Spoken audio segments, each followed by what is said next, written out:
London, December 1936. A king stands before his mother, not as a ruler, but as a son, asking for something she cannot give him. He wants to marry Wallis Simpson, a divorced American, a woman who, by the rules of his world, can never be queen. Outside, a country waits for the decision. Inside sits Queen Mary, widow of George V, stiff, dressed in black, unmoving. Her son believes this is about love. Mary knows it is about the throne.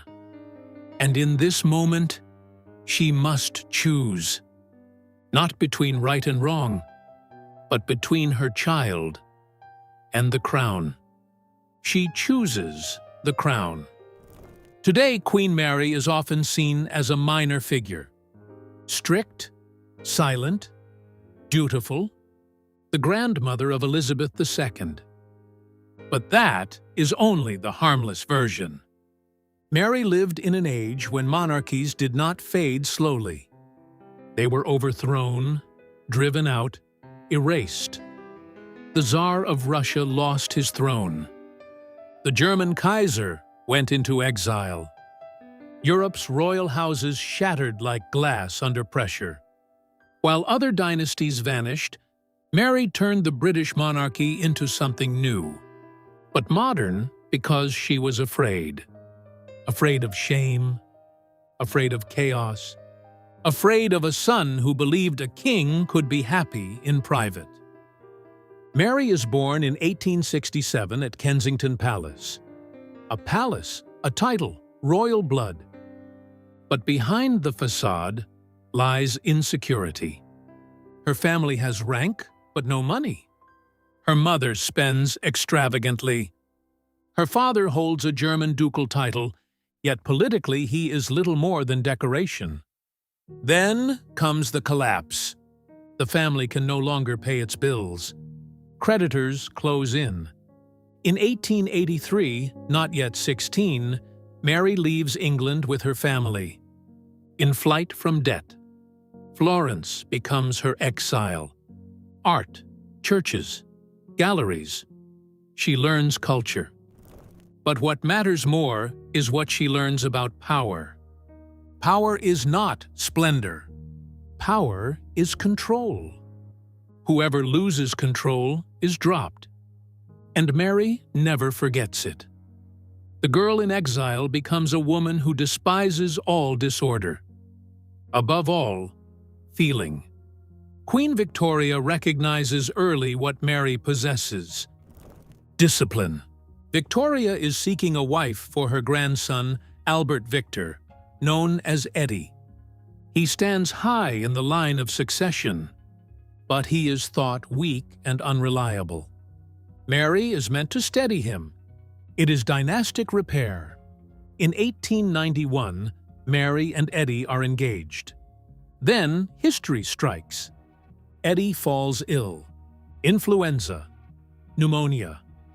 On the 14th of January, 1892, he is dead. Mary loses not only a fiancé, she loses her future. Yet in royal houses, even grief does not stay private for long. Victoria turns her gaze to Eddie's younger brother George. George is appalled. Mary was his dead brother's fiancée. The loss is fresh. Everything feels wrong. But the crown has no sense of tact. In 1893, Mary and George marry. A fallback plan becomes a partnership. Not because they burned for each other, but because both could obey. In 1910, Edward VII dies. George becomes king. Mary becomes queen. And the country they inherit is not calm. Workers strike. Women demand the vote. The street turns political. Then, Epsom, 1913. The king and queen are at the Derby. Suddenly, the suffragette Emily Wilding Davison steps onto the track, before the king's horse. She is struck and dies 4 days later. A body on the racecourse, a royal horse, a political movement that can no longer be ignored. Mary sees what many palaces refuse to see. The danger does not stand only at foreign borders. It runs straight through her own country. Then, 1914. War. Britain fights Germany, and the royal family carries German roots, names, relatives. It is a risk. The newspapers stir hatred. Rumors spread that secret signals are sent from Windsor to German submarines. Unfounded, but dangerous. Monarchies do not die only when they are defeated. They die when the people stop believing in them. In 1917, the decision falls. The old name must go. Saxe-Coburg-Gotha does not sound royal in wartime. It sounds German, so the family becomes Windsor, a name like a castle. British, old, unassailable. Officially, it is George V who carries out the step. But Mary stands at his side, and for her, this moment is personal. For her own origins, too, are German. She cuts away not only a name, she cuts away a part of her own past. And that is what makes her so dangerously efficient. To Mary, blood matters less than survival. When a name threatens the crown, the name disappears. This is the true beginning of the modern monarchy, but an act of dynastic self-mutilation. The family amputates its past so the throne can stand. And Mary understands. It works. After the war, Britain is exhausted. Millions dead. Unemployment, hunger, strikes. The palace must not shine now. It must suffer with the rest. Mary, too, gives up what looks like luxury. Theater, indulgence, the familiar, gone, for as long as the war lasts. The court is meant to look as though it, too, knows hardship. Mary and George travel to industrial towns, working-class districts, factories. They let themselves be seen. They let themselves be photographed. The crown steps down from the stage, but only as far as it must. Then, the radio. The king's voice reaches homes where a king would never stand. The monarchy becomes audible. For the first time, a king sits not above the people, but in their living room. And Mary grasps, earlier than many others, a modern throne does not survive on distance alone. Yet in private, she stays composed.